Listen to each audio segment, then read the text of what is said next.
Hello everyone, welcome to all of you in my YouTube channel thanks learning classes. मैं सोनू आज आपके लिए लेके आ गया हूँ हाई स्कूल क्लास 10 से रिलेटेड टॉपिक। ये टॉपिक मैथ का है। देखने वाले हैं आज विभाज्यता के नियम। अगर आप किसी भी क्लास में हैं तो ये टॉपिक आपको आना ही आना चाहिए, डिविजिबिलिटी ऑफ रूल। क्योंकि आप कोई भी सवाल करने जाएंगे तो वहां पे अगर गुणनखंड बनाने हैं तो आपको विभाज्यता का नियम आना चाहिए। और अगर आप हाई स्कूल में हैं तो ये आपके लिए बिल्कुल इंपॉर्टेंट हो जाता है, क्योंकि उसमें जब आप एक्सरसाइज 1.1 सॉल्व करेंगे तो वहां पे गुणनखंड बनाने पड़ेंगे, और गुणनखंड बनाने के लिए विभाज्यता का नियम आना बहुत ही अनिवार्य है। तो आशा करते हैं कि आप वीडियो को पूरा जरूर देखेंगे, वीडियो को शुरू से लेकर अंत तक देखें। इसमें आपको काफी हेल्प मिलेगी और बिल्कुल कॉन्सेप्ट के साथ बताने वाले हैं, जिससे कि आपको बिल्कुल विभाज्यता का नियम एकदम याद हो जाएगा। आप इसके बाद कभी भी इसको नहीं भूलेंगे। तो देख लेते हैं विभाज्यता के नियम, डिविजिबिलिटी ऑफ रूल। ठीक है, विभाज्यता का नियम होता क्या है, इसकी परिभाषा क्या है। जिस नियम से यह पता चले कि बिना भाग दिए कोई संख्या दूसरी संख्या से विभाज्य है या नहीं, उसे विभाज्यता का नियम कहते हैं। मान के चलो बहुत बड़ी संख्या दी गई है, बहुत ज्यादा नंबर्स दिए गए हैं और हम उसको डिवाइड करने लगे, लेकिन समझ में नहीं आ रहा कौन सी संख्या से डिवाइड होगा कौन सी नहीं होगा। तो इसमें मदद करता है आपको विभाज्यता का नियम। उसमें आप कुछ अंकों को देख करके, कुछ संख्या को देख करके आप बता पाएंगे कि ये संख्या डिविजिबल है या नहीं है। यह आप कर पाएंगे जब आप विभाज्यता का नियम अच्छे से पढ़ लेंगे, अच्छे से समझ लेंगे। तो इसमें देखते हैं, जैसे पहला यह 2 से विभाज्यता का नियम। क्या है 2 से विभाज्यता का नियम? इसकी परिभाषा क्या है? जिस संख्या का इकाई अंक 0, 2, 4, 6, 8 में से कोई भी अंक हो वह पूरी संख्या 2 से विभाज्य हो जाएगी। एग्जाम्पल इसके देख लेते हैं जल्दी से। एग्जाम्पल में क्या क्या आ जाएगा, एग्जाम्पल में देख लेंगे क्या आ जाएगा। जैसे 0 है तो हम इसको लगा सकते हैं 1240। अब यहां पे देख लीजिए 0 है तो क्या है, 2 से पूरी संख्या कट जाएगी। सबको एक एक के स्थान लेके हम एग्जाम्पल बता रहे हैं। उसके बाद देखिएगा यहां पर हम ले रहे हैं, कोई भी संख्या ले सकते हैं, 34, 52। उसके बाद देखेंगे संख्या ले सकते हैं 34, 34 ले सकते हैं, या फिर हम ले सकते हैं 46, 56, या हम संख्या ले सकते हैं 48, 98। तो ये क्या है, देखिए इसके अंत में 0 है, इसके अंत में 2 है, इसके अंत में 4 है, इसके अंत में 6, इसके अंत में 8 है। तो ये संख्याएं पूरी तरीके से 2 से डिवाइड हो जाएंगी। आप इनको डिवाइड करके देख भी सकते हैं। और एक संख्या लेके यहाँ पे देखते हैं, एग्जाम्पल के लिए मान लेते हैं, जैसे यहाँ पर हम ले लेते हैं 60 और यहाँ पे 39। तो ये संख्या क्या 2 से डिवाइड हो पाएगी? इसमें देखेंगे इसका अंत में कौन सी संख्या है, तो 9 है, तो इसमें कहीं 9 तो आया नहीं है। तो यह है जो संख्या है लास्ट वाले, इसमें अंत में 9 आ गया है, इसलिए अब ये क्या है, 2 से डिविजिबल नहीं है। तो ये 2 से संख्या नहीं डिवाइड होगी। नेक्स्ट देख लेते हैं 3 से विभाज्यता का नियम। 3 से विभाज्यता का नियम है, संख्याओं का योग यदि 3 से विभाजित है तो पूरी संख्या भी 3 से क्या हो जाएगी, विभाजित हो जाएगी। एग्जाम्पल इसके देख लेते हैं, जैसे 123, इसको बराबर में अगर हम करके लिखेंगे तो क्या आएगा, 1 आएगा, 2 आएगा, प्लस में 3 आएगा। इसको हम जोड़ के लिखेंगे 3, 2, 5, 1, 6 आएगा। ठीक है, अब 6 देखेंगे क्या 3 से डिविजिबल है, तो देख सकते हैं 6 जो है 3 से डिविजिबल है। इसका मतलब क्या है, ये पूरी संख्या 3 से डिवाइड हो जाएगी। एक एग्जांपल और देख लेते हैं। मान के चलिए आपके पास 111 संख्या है, तो ये क्या 3 से डिविजिबल है? इसको देखने के लिए क्या करेंगे, हम इन संख्याओं को ऐड कर लेंगे। ऐड करने के बाद लिख लेंगे यहाँ पे 1, 2, 3। तो अब देख सकते हैं 3 संख्या जो है 3 से डिविजिबल है। इसका मतलब क्या है, पूरी संख्या भी 3 से डिवाइड हो जाएगी। उसके बाद एक और एग्जांपल देख लेते हैं। मान के चलते हैं यहाँ पर हमारे पास क्या है, 34 है, ठीक है, और उसके बाद यहाँ पर 64 है। अगर इसको हम यहाँ पे लिखेंगे, जोड़ लेते हैं 3 प्लस में 4 प्लस में 6 प्लस में 4, इसको ऐड करके लिखेंगे तो आएगा 3 और 4 7, 7 6 13, 13 और 4 17 आ जाएगा। अब क्या 17 जो है 3 से डिविजिबल है, 3 से डिविजिबल नहीं है, इसलिए क्या है ये, अब यह जो है 3 से विभाज्य नहीं होगी। ये 3 से विभाज्य होगी क्या है संख्या, तो ये संख्या 3 से विभाज्य नहीं होगी। तो ये 3 से विभाज्यता का नियम है। उम्मीद है ये समझ में आया होगा आपको, ठीक है, कि जिन संख्याओं का योग 3 से विभाजित हो जाए वो पूरी संख्या 3 से विभाजित हो जाती है। अब देख लेते हैं चौथा है 4 से विभाजितता। 4 से विभाजितता का नियम क्या है, अंतिम 2 अंक यदि 4 से विभाज्य हैं तो पूरी संख्या 4 से विभाजित होगी, या फिर इकाई और दहाई के स्थान पे 0 होना चाहिए तो 4 से विभाज्य हो जाएगा। इसके एग्जाम्पल हम देख लेते हैं। इसका एग्जाम्पल क्या हो जाएगा, एग्जाम्पल ले लेते हैं, यहाँ पे 65 ले लेते हैं, 32 ले लेते हैं। तो इसके अंतिम अंक देखेंगे तो अंतिम 2 अंक क्या है, 32/4। अब कट जाएगा 4 × 32। इसका मतलब क्या है, पूरी संख्या यह डिविजिबल है, ठीक है। और एक एग्जांपल देख लेते हैं, यहाँ पे ले लेते हैं 53 और ये 700, ठीक है। तो यहाँ पर देखिए क्या है, अंत में 2 0 हैं, इकाई और दहाई के स्थान पे अगर 0 है तो भी वो क्या है, 4 से विभाज्य हो जाएगी, ठीक है। एक और एग्जांपल ले लेते हैं, जैसे मान लेते हैं यहाँ पे क्या है, एग्जांपल के तौर पे यहाँ पे हम ले लेते हैं 54 कर लेते हैं, ठीक है। यहाँ पे 54 है, इसके साथ क्या ले लेंगे, 815 ले लेते हैं। अब यहाँ पे देख सकते हैं क्या जो अंतिम 2 अंक हैं 4 से विभाजित हो रहे हैं, तो नहीं हो रहे हैं। इसका मतलब क्या है, ये पूरी संख्या 4 से डिविजिबल नहीं है। 5 से विभाजितता का नियम क्या कहता है, जिस संख्या का इकाई अंक 0 या 5 हो, 5 से क्या है, विभाज्य है। अगर इसके एग्जांपल देखेंगे तो यहाँ पर आ जाएगा 34, यहाँ पे ले लेंगे 70। तो इसके इकाई अंक पे क्या है, 0 है, तो ये 5 से क्या है, पूरी तरीके से डिवाइड हो जाएगी। एक और एग्जांपल अगर लेना चाहें तो हम ले सकते हैं 72 और 85। तो यहाँ पर देख सकते हैं क्या है, इकाई अंक 5 है, इसलिए पूरी संख्या क्या है, 5 से डिवाइड हो जाएगी। एक एग्जांपल और लेके चलते हैं, यहाँ पे हमने ले लिया 54 और 87, ठीक है ना, कुछ भी ले सकते हैं। तो हमने यहाँ पे ले लिया 54 और 87। क्या ये इसमें देख सकते हैं जो इकाई अंक है वो 0 या 5 है, नहीं है ना, तो इसका मतलब क्या है, 5 से विभाज्य नहीं है। नेक्स्ट देख लेते हैं 6 से विभाजितता का नियम। 6 से विभाजितता का नियम क्या कहता है, जो संख्या 2 और 3 दोनों से विभाज्य हो वह संख्या 6 से विभाज्य होती है।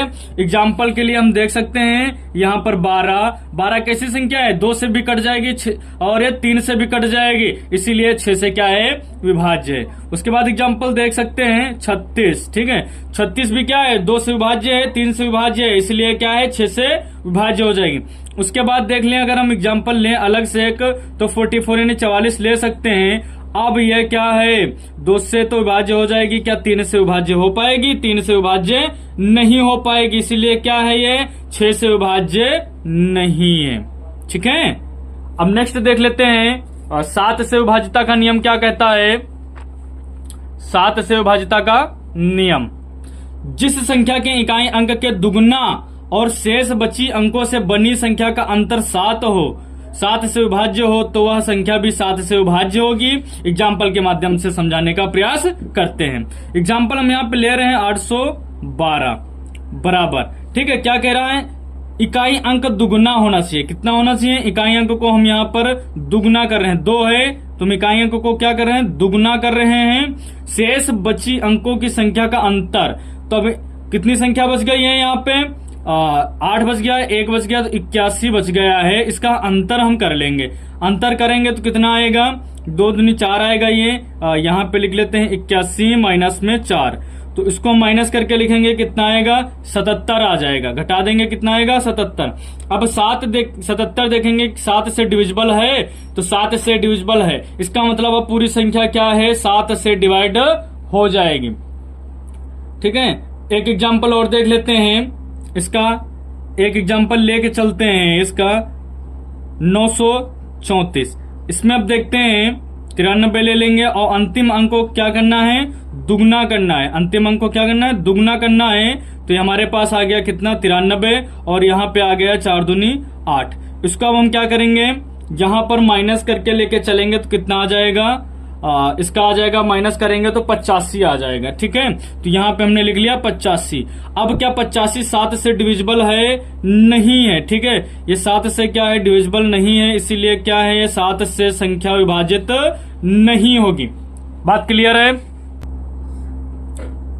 8 से विभाजिता का नियम, यदि किसी संख्या के आखिरी 3 इकाई, दहाई और सैकड़ा अंकों से बनी संख्या 8 से विभाजित हो तो मूल संख्या भी 8 से विभाज्य होती है, या इकाई, दहाई, सैकड़ा के स्थान पे 0 होना चाहिए, तब वो संख्या 8 से क्या हो जाएगी? विभाज्य हो जाएगी। इसके एग्जाम्पल ले लेते हैं। एग्जाम्पल इसका ले लेते हैं, जैसे यहाँ पर 44, 21, 84। तो यहाँ पे आखिरी के 3 क्या करेंगे? अंक ले लेंगे। तो आखिरी के 3 अंक क्या है? 1 है, 8 है और 4 है। क्या ये 8 से डिविजिबल है? तो ये 8 से कट जाएगा। ठीक है, 8 से डिवाइड हो जाएगा, इसलिए पूरी संख्या क्या है? 8 से डिवाइड हो जाएगी। दूसरा एग्जांपल ले लेते हैं, 83, 7, उसके बाद 000। तो यहाँ पे क्या लिखा है? इकाई, दहाई, सैकड़ा के स्थान पे अगर 0 है तो ये भी संख्या क्या है? डिविजिबल हो जाएगी। ठीक है, इसमें देखिए इकाई, दहाई, सैकड़ा के स्थान पे क्या है? 0 है। ठीक है, तो ये भी क्या है? 8 से विभाज्य हो जाएगी। उसके बाद देख लेते हैं एक ऐसी संख्या जो विभाज्य ना होने वाली है। ठीक है, मान लेते हैं यहाँ पे 63 है, 71, 23। अब इसके 3 अंक ले लेते हैं, लास्ट के 1 ले लेते हैं, 2 ले लेते हैं, 3 ले लेते हैं। तो ये क्या 8 से विभाजित हो जाएगी? नहीं होगी। ये 8 से विभाजित नहीं होगी, इसीलिए क्या है? ये 8 से डिविजिबल नंबर नहीं है। ठीक है, 8 से डिविजिबल नंबर नहीं है। 9 से विभाजिता का नियम क्या कहता है? जिस संख्या के अंकों का योगफल 9 से विभाज्य हो वह संख्या भी 9 से क्या होती है? विभाज्य होती है। जैसे एग्जाम्पल हम ले लेंगे, एग्जाम्पल अगर लेंगे तो यहाँ पे हम लेके चल सकते हैं 32, 31। अब ये संख्या अगर 9 से विभाज्य होने वाली होगी तो क्या है? इसका जो योग होगा वो भी 9 से क्या है? विभाज्य हो जाएगा। तो ऐड करके देखते हैं, 3 प्लस में 2 प्लस में 3 और 1, टोटल कितना हो रहा है? 3 2 5 3 8 1 9। तो ये क्या है? 9 से डिविजिबल है, इसीलिए पूरी संख्या 9 से डिविजिबल हो जाएगी। ठीक है, उसके बाद देख लेते हैं एक संख्या वो ले लेते हैं, 8, 9, 4, 6। तो यहाँ पे 8 ले लेंगे और प्लस में 9, प्लस में 4 और प्लस में 6। इसको अब जोड़ लेंगे हम, तो यहाँ पे क्या हो जाएगा? 9, 8 और 9 कितना हो जाएगा? 17 और 4 21 और 6 27 हो जाएगा।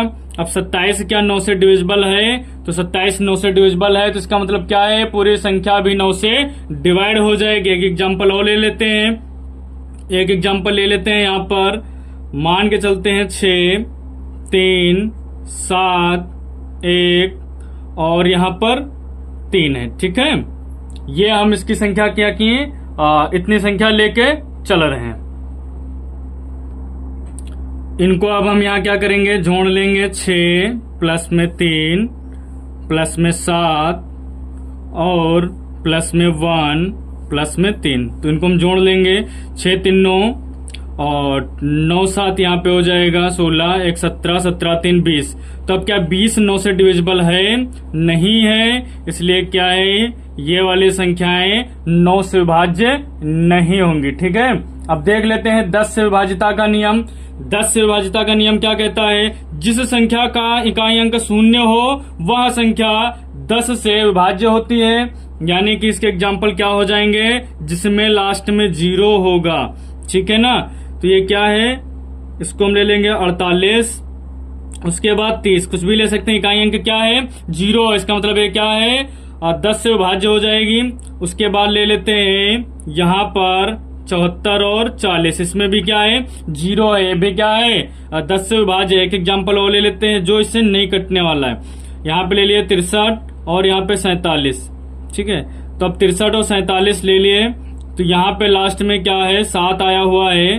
तो ये जो है लास्ट में 0 नहीं है, इसलिए 10 से डिविजिबल नहीं है। ठीक है, अब देख लेते हैं 11 से विभाजिता का नियम। 11 से विभाजिता का नियम क्या कहता है? जिस संख्या के सम स्थान के अंकों की योग एवं विषम स्थान के अंकों की योग का अंतर 11 से विभाज्य हो या 0 से हो, वह संख्या 11 से विभाज्य होती है। एग्जाम्पल यहाँ पे लेके चलेंगे। एग्जाम्पल जैसे है यहाँ पर 49,526, ठीक है। अब क्या कह रहा है, सम स्थान ये 9 है और ये दूसरे स्थान पे ये, चौथे स्थान पे ये है, तो 9 ले लेंगे और प्लस में 2, ठीक है। सम स्थान का मतलब है जो डिवाइड होने वाली संख्या जहां पे आती है। तो यहाँ पे दूसरे नंबर की है सम है, चौथे नंबर की है सम है, ये हो गई। अब क्या कह रहे हैं, विषम स्थान के अंकों का योग अंतर देखेंगे, ठीक है ना, उसमें तो अंतर यानी माइनस। तो अब देखिए यहाँ पे क्या है, विषम में 4 है प्लस तीसरे स्थान पे 5 है और उसके बाद यहां पर देखिए तीसरे स्थान पे क्या है, 5वें स्थान पे फिर आ जाएगा आपका यहां पर 1 2 3 4, ठीक है। तो यहां पे हम लेके चलेंगे अच्छे से। तो यहां पर देख सकते हैं, इसके बाद प्लस करेंगे तो आएगा ये 6। अब इसको जोड़ लेंगे तो 9 2 11 आ जाएगा, माइनस 5 और 9 और यहाँ 9 6 15 आ जाएगा। तो माइनस करेंगे तो माइनस में आ रहा है, ठीक है। तो यहाँ पर क्या है, इसका जो अंतर आएगा, अंतर हम मान लेते हैं कि 6 आया, तो 6 क्या है, अब 11 से नहीं डिवाइड हो रहा है, ठीक है। तो ये संख्या यहाँ पर नहीं आएगी, ये डिविजिबल नहीं है। एक संख्या और लेके देखते हैं। तो यहाँ पर 49, उसके बाद 522, इस संख्या को लेके देखते हैं। तो क्या हो जाएगा, यहाँ से 9 आ जाएगा, यहाँ से 2 आ जाएगा, 9 प्लस में 2 इसको रखेंगे और माइनस में इसका करेंगे। अब आएगा यहाँ पर ये संख्या आ जाएगी, यहाँ पर देखेंगे 4 आ जाएगा, उसके बाद प्लस में 5 आ जाएगा और फिर प्लस में 2 आ जाएगा। अगर इसको हम देखेंगे तो 9 2 11 माइनस 5 और 9 2 11, ठीक है। कट के कितना आ गया, 0। कट के कितना आ गया, ये 0। तो यहां पर भी देख सकते हैं या 0 हो तो वह संख्या 11 से विभाज्य हो। तो ये संख्या क्या है, ये विभाज्य है, ठीक है। तो उम्मीद है आप लोगों को ये विभाज्यता का नियम अच्छे से समझ में आ गया होगा। 11 संख्याओं तक हमने बताया है विभाज्यता का नियम, और आपको अभी इतनी संख्याएं सीखनी है। 11 तक अगर विभाज्य का नियम समझ में आ गया है तो आप सवाल बहुत ही आसानी से कर पाएंगे। इसके बाद आपके लिए यहाँ पे 3 क्वेश्चन हमने सेलेक्ट किए हैं। आपको बताना है कि इनमें से किसका आंसर सही है। अगर आप पूरा वीडियो ध्यान से देख रहे थे तो आप इनका आंसर तुरंत कमेंट करके बता पाएंगे कि कौन सा आंसर सही है।